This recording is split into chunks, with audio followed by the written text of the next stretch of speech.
Men seni boqyapmanmi, hamma aytganimni qilasan. Qorningni qilyapmanmi, chidaysan deydigan erkaklar. Nima ayol qo'ymi qo'yxonadagi? Yoniga bitta poxol tashab, bir chelak suv qo'ysangiz bo'ldimi? Uni boshqa ehtiyojlari yo'qmi? U sizdan mehr, sevgi, e'tibor kutishga haqqi yo'qmi? Har doim ayollarga minnat qilasiz boqayotganingizni. Dinni ro'kach qilasiz ayol qanday bo'lish kerakligi haqida.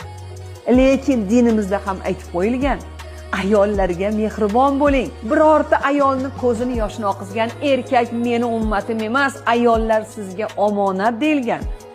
Nima uchun hamma erkaklar faqat ayollarni qorni to'ysa bo'ldi deb o'ylaydi? Bu dunyodan boshqa ehtiyoji yo'qmi ayolning? Mehr, sevgi, orzu, havasi yo'qmi ayolning? Faqat qorni to'ysa, usti but bo'lsa bo'ldimi ayolda?